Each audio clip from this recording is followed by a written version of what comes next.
देखिए, आज हम लोग इस वीडियो में जानने वाले हैं सिकंदर के विषय में, और हम लोग जानेंगे ये भी कि जो 16 महाजनपद है इनमें से सबसे ज़्यादा ज़रूरी हम लोग के लिए कौन सा महाजनपद है जिसे हम लोग को पढ़ने का सबसे ज़्यादा ज़रूरी है कि हमारे ये क्वेश्चन इससे आ सकते हैं। ठीक है, सिकंदर भारत में आया था, लेकिन भारत से सिकंदर वापस क्यों चला गया? भारत में कुछ जगहों पे उसने जीता था, जैसे उसने गांधार में जीता, उसने पंजाब को जीता, और उसके बाद वो मगध का उस समय राजा मगध पे आ रहा था जीतने के लिए, लेकिन वो जीत नहीं पाया।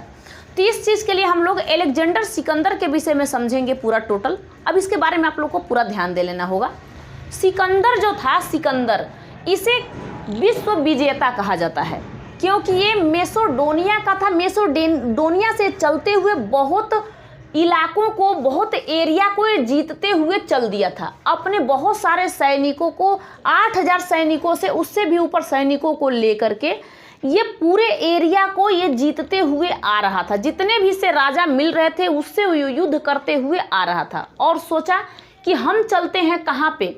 हम चलते हैं भारत को अब जीतने के लिए, यानी भारत में हम अपनी एंट्री करेंगे।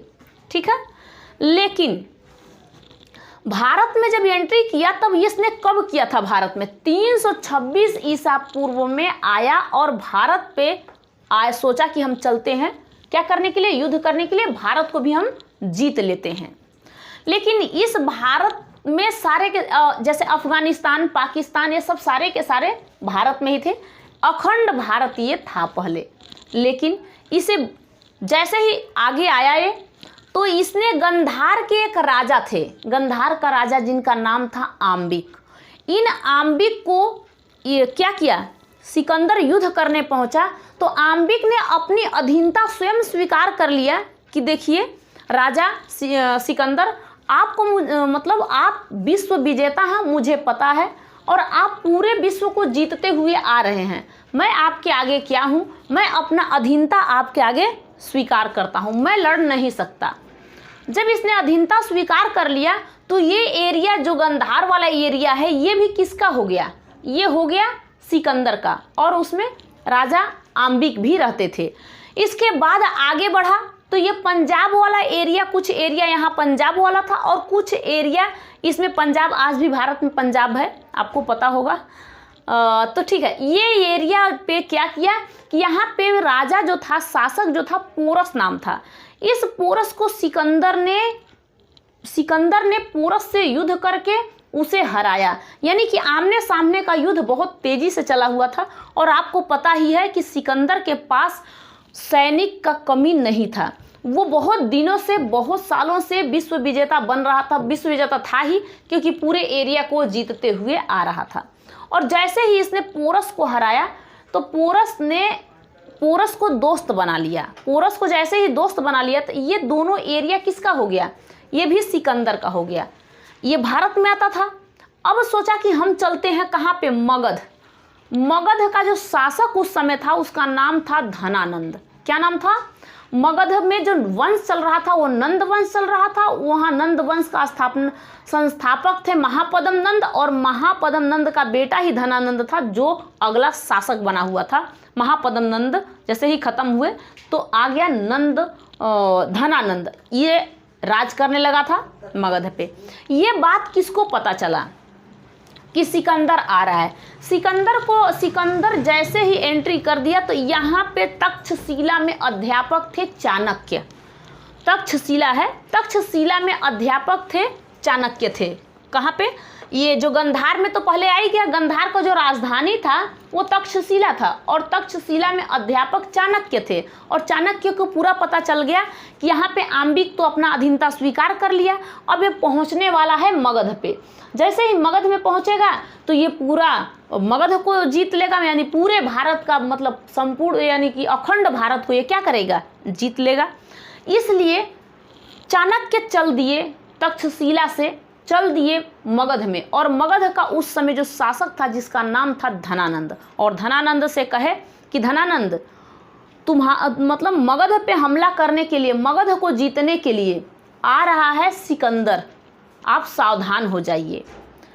तब धनानंद ने कहा कि आप मुझे सावधान न करिए, आप यहाँ से जाइए। अपमान कर दिया।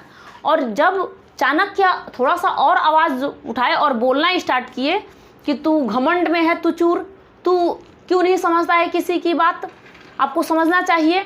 अब मदिरा में बुलंद है पी पी के, ये बात बोलना जैसे ही चाणक्य ने स्टार्ट कर दिया, वैसे ही धनानंद ने क्या किया कि कहा कि इसका चुटिया पकड़ो, इसको बाहर फेंक दो।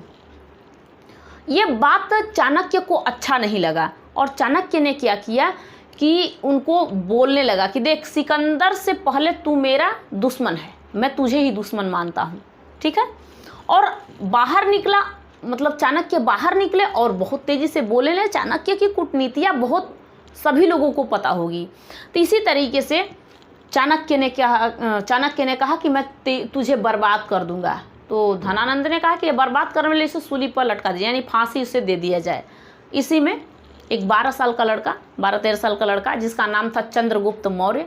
चंद्रगुप्त मौर्य ने कहा कि गुरुजी आप यहाँ पे क्या कर रहे हैं, आप चलिए, और चाणक्य को लेकर के कुछ दूर पे चले गए बच्चा वो, जिसका नाम था चंद्रगुप्त मौर्य। जो अशोक के दादाजी थे चंद्रगुप्त मौर्य, ठीक है। अब ये बच्चे को ही बना दिया राजा, किसने, चाणक्य ने। अब बताइए, ये धनानंद उस समय जब सिकंदर आ रहा था तो धनानंद यहाँ पे शासक था, उस समय नंद वंश चल रहा था। लेकिन सिकंदर क्यों वापस लौट गया, ये हमारी टॉपिक है। वापस क्यों लौटा? जब वो 226 ईसा पूर्व में आया था भारत में युद्ध करने के लिए, तो वापस क्यों लौटा? क्योंकि उसी के जो सैनिक थे, इतने सैनिक इतने दिन से युद्ध करते आ रहे थे, तो इन सैनिकों ने कहा कि आप एक काम करिए कि हम लोग वापस चलते हैं। ये मैसेडोनिया से चला हुआ था और कहते हैं कि चलो हम वापस चलते हैं, हमें अब यहाँ पे युद्ध करने नहीं जाना है, क्योंकि ये यहाँ पे हम लोग जीत लिए हैं और यहाँ ब्यास नदी को पार करके हमें मगध में एंट्री कर देनी है। लेकिन हम लोग ब्यास नदी अब पार नहीं करेंगे, हम भी थक चुके हैं, सैनिकों ने कहा। तो सिकंदर को समझाए थे, चाणक्य ने भी समझाए थे कि क्या जा रहे हो वहाँ पे युद्ध करने का क्या फ़ायदा है, वहाँ आप ब्यास नदी नहीं पार कर पाओगे। तो सिकंदर ने कहा कि अरे हम ब्यास नदी पार कर लेंगे। अब इनको, चाणक्य को गुरुजी कहता था भाई, कौन, सिकंदर। अब यहाँ पे देखिए, अब यहाँ पे सिकंदर क्या किया कि अपने सैनिकों का बात मान करके ये वापस लौट गया। और जैसे ही ये वापस लौटा तो वापस ये चला गया इराक, और इराक के बेबीलोन में इसकी मृत्यु हो जाती है। 323 ईसा पूर्व में, यानी बीसी में इसकी मृत्यु हो जाती है और सारे सैनिकों को लेके चला जाता है। और इसी जैसे इसका ये बीमार हो जाता है, इसकी मृत्यु हो जाती है। इसका जन्म कब होता है? 356 ईसा पूर्व में इसका जन्म हो जाता है, ठीक है। अब ये चल दिया, ये मतलब ये ख़त्म हो गया। इसका एक घोड़ा था, जिस घोड़े का नाम था फूके फराल। ये घोड़ा था, इसका घोड़े का भी मृत्यु हो जाता है, क्योंकि घोड़ा भी उस समय जैसे कुत्ते वफादार होते हैं, घोड़ा ये वफादार होता है, ठीक है। उस समय ये वफादारी किया और ये भी देखा कि हमारा मालिक ख़त्म हो गया, तो हम भी, मतलब ये भी ख़त्म हो गया। तो इसके जन्म और भारत में कब हमला किया और ब्यास नदी को क्यों नहीं पार कर पाया, सैनिक क्या मना कर दिए थे। हाँ, चाणक्य ने क्या समझाया मगध में जाके, धनानंद को समझाना चाहा। और गंधार का राजा कौन था? आम्बिक को हरा दिया। पोरस में पंजाब का राजा पोरस को हरा दिया था, सिकंदर ने हरा दिया। अब ये आप लोगों को तो यहाँ तक पता चल गया होगा। लेकिन जैसे ही सिकंदर वापस लौटता है तो इसका एक सिकंदर का ही सेनापति नाम रहता है, जिसका नाम रहता है सेलुकस निकेटर। सेलुकस निकेटर फिर वापस आता है और सोचता है कि हम चलते हैं, कि ये तो यहाँ तक तो है ही हमारा एरिया, और आगे हम चल के मगध में युद्ध करते हैं। अब मगध में युद्ध करने के लिए जैसे ही पहुँचा, सोचा कि हम मगध में युद्ध करेंगे। अब मगध में गया तो मगध का उस समय जो शासक था चंद्रगुप्त मौर्य था, क्योंकि अब जैसे सिकंदर वापस गया था तो चंद्रगुप्त मौर्य से और धनानंद से युद्ध हुआ। चंद्रगुप्त मौर्य ने धनानंद को ख़त्म कर दिया। उसकी बेटी दुर्धरा से शादी करके यहाँ पे अपना गृहस्थी बसा लिए और आराम से रहना स्टार्ट कर दिए। लेकिन जैसे ही आया सेलुकस निकेटर तो ये युद्ध किया, किससे? चंद्रगुप्त मौर्य से युद्ध किया। चंद्रगुप्त मौर्य से युद्ध जैसे ही इसने किया तो सेलुकस निकेटर पूरी तरीके से चंद्रगुप्त मौर्य से हार जाता है, हार गया। अब इसके बाद ये भी अपनी बेटी का शादी सेलुकस निकेटर किससे कर देता है, जिसका नाम रहता है कार्नेलिया। सेलुकस निकेटर की बेटी का नाम रहता है कार्नेलिया, या हेलेना कहते हैं उसे। उसने चंद्रगुप्त मौर्य से दूसरी शादी उसकी कर दिया। ये आपको समझ में आया। अब यहाँ पे सेलुकस निकेटर का सेनापति था, जिसे कहते हैं गुप्तचर, एक होते हैं सेनापति अलग होते हैं, गुप्तचर अलग होते हैं। तो इस गुप्तचर जिसका नाम था मेगास्थनीज ने चंद्रगुप्त मौर्य के दरबार में सेलुकस निकेटर ने अपने मेगास्थनीज एक गुप्तचर को भेज दिया। अब पूछेगा कि मेगास्थनीज किसके दरबार में आए थे, तो चंद्रगुप्त मौर्य के दरबार में आए थे। और हमें मगध की जानकारी किस पुस्तक से मिलती है, तो हमें इंडिका पुस्तक से मिलती है। इंडिका पुस्तक के लेखक कौन है, ये मेगास्थनीज हैं। इन्होंने ही लिख दिया था। ये पूरे मगध की जो जानकारी है, इतिहास है, ये सारे के सारे इसी से हमें मिल जाता है। चंद्रगुप्त मौर्य के बारे में भी हमें उससे पता चल जाता है। चंद्रगुप्त मौर्य ने 2 शादियां करी थी, जिसमें पहली बीवी का नाम था दुर्धरा और दूसरी बीवी का नाम था हेलेना या कार्नेलिया। कार्नेलिया किसकी बेटी थी, सेलुकस निकेटर की थी। और इसकी जो एक और पत्नी थी दुर्धरा किसकी थी, धनानंद की बेटी थी। और कार्नेलिया सेलुकस निकेटर की बेटी थी। तो इनसे शादी कर लिया। और चंद्रगुप्त मौर्य वंश उस समय चलना स्टार्ट हो गया था, क्योंकि जो मगध था, मगध सबसे बड़ा महाजनपद है। कैसे, क्योंकि जितना आपको ये 16 महाजनपद दिखाई दे रहे हैं ना, तो इन 16 महाजनपद में जैसे ही एक मगध पे आया राज करने के लिए, जो भी अपना वंशज चलाना स्टार्ट कर दिया, जैसे कि इसी मगध में 7 वंशज आए, जैसे हर्यंक वंश, शिशुनाग वंश, नंद वंश, मौर्य वंश, शुंग वंश, कण्व वंश, सातवाहन वंश, 7 हो गए ना। ये 7 वंश आए और 7 वंश ने अपना एरिया और आगे फैलाना स्टार्ट कर दिया, मगध को सबसे बड़ा बना दिया। तो अब आप बताइए कि हमें तो पढ़ना है ये जिसका नाम है महाजनपद, 16 महाजनपद।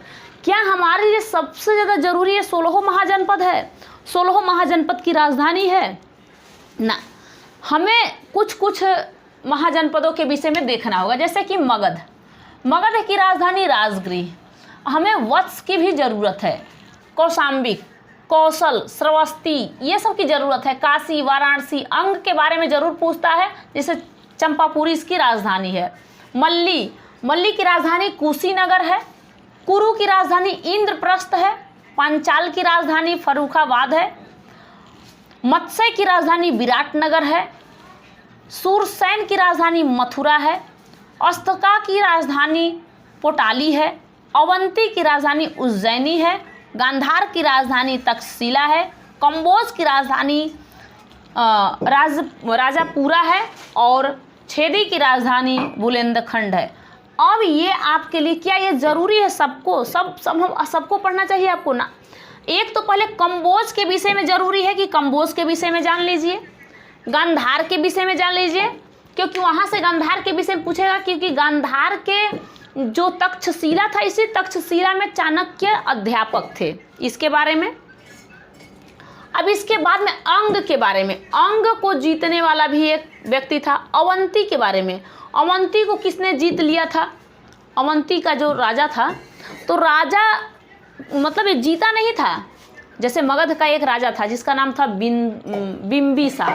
बिंबिसार ने यहाँ के राजा को, प्रधोप को, अवंती के राजा जो प्रधोप थे, इनको अपने वैद्य भेज दिया, जीवक वैद्य को भेज करके इस एरिया को जीत लिया। तो क्या मगध इतने दूर में हो गया कि नहीं हो गया? इतने दूर में था, इतने दूर में हो गया। कब हो गया? जिस समय हर्यंक वंश चल रहा था, उसी समय हर्यंक वंश। और हर्यंक वंश का संस्थापक कौन था? जिसे कहते हैं बिंबिसार। इसी बिंबिसार के समय इतना बड़ा हो गया।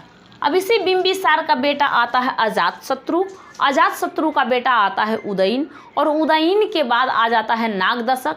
जो ये एक वंश में 4 राजा आते हैं और चारों राजा राज करते हैं। और बिंबिसार का जो बेटा रहता है अजातशत्रु, वो अपने पिता का हत्या कर देता है, जिसे कुड़िक भी कहा जाता है। उदयन अपने पिता का हत्या अजातशत्रु का कर देता है। तो इन सबों के बारे में तो आपको पता होगा। इनमें से आपको सबसे ज़्यादा जरूरी है अंग के विषय में समझना, और वत्स के विषय में समझना, मगध के विषय में समझना, ठीक है। उसके बाद में मत्स्य के विषय में समझना, अवंती के विषय में, गंधार, कंबोज, ये सब ज़्यादा जरूरी है जिसको आपको ज़्यादातर पढ़ना होगा। सारे के सारे राजधानी की ज़रूरत आपको नहीं होना चाहिए। हो जाए तो अच्छी बात है, और नहीं हो रहा है तो आप इतना ज़रूरी से ज़रूर याद कर लेना। अब आपसे पूछेगा कि हमें मगध की जानकारी किस पुस्तिका से मिलती है, हमें इंडिका से मिलती है। इंडिका किसने लिखा था? मेगास्थनीज ने लिखा था। मेगास्थनीज किसका राजदूत था? सेलुकस निकेटर का था। मगध में जिस समय शासक, कौन शासक चल रहा था जिस समय मेगास्थनीज आए थे? तो ये चंद्रगुप्त मौर्य। चंद्रगुप्त मौर्य का बेटा का नाम क्या था? बिंदुसार। और बिंदुसार के बेटा का नाम अशोक था, जिसके बारे में आप जानते हो कि कलिंग में उसने हमला किया था। कलिंग में बहुत लोगों को काट दिया था। वो 261 ईसा पूर्व में कलिंग में हमला बोल दिया था। अशोक ने ही अपने 99 भाइयों को मार दिया था। अशोक, क्योंकि उसकी जो पिता थे ना, पता चलता है कि 16 लड़कियों से शादी किए थे बिंदुसार जो थे। चंद्रगुप्त मौर्य का जो बेटा था बिंदुसार। अब 16, अब देखो कोई यहाँ पे है जम्मू कश्मीर के एरिया में है, कोई यहाँ पे है, हर एक एरिया में अपने अपने बच्चे को मतलब रख दिया था। मतलब बच्चे पैदा हो गए थे पूरे 99 बच्चे, और 2 तो इसके अपने स्वयं के थे। एक थे सुसीम और एक था अशोक। और सुसीम को भी अशोक ने मार के अपनी राज्य करना स्टार्ट कर दिया था। तो इनके बारे में आपको ज़रूरी है। भारत से सिकंदर वापस चला गया था क्योंकि इसके सैनिक पूरी तरीके से थक चुके थे। पूरी तरीके से सिकंदर के सैनिक थक चुके थे। सिकंदर भारत में कब आया था? 326 ईसा पूर्व में आया था। ये बहुत बार पूछा जाएगा आपसे। ठीक है। सिकंदर का जन्म 356 ईसा पूर्व में हो गया था, और इसकी मृत्यु 323 ईसा पूर्व में इसकी मृत्यु हो जाती है। इसके घोड़े का नाम जरूर पूछेगा। फूके फराल था इसके घोड़े का नाम। इसने किस राजा को हराया था? पंजाब के किस राजा को? पोरस को हराया था। इससे ज़्यादा क्वेश्चन यही सब आ सकते हैं। इसके बाद हम लोगों नेक्स्ट वीडियो मिलेंगे। यहाँ तक तो आपको पूरा समझ में आ गया होगा, एक बार देख लेना इसे। यहाँ तक आपको समझ में आ गया होगा। नेक्स्ट वीडियो मिलेंगे, तब तक के लिए जय हिंद, थैंक यू।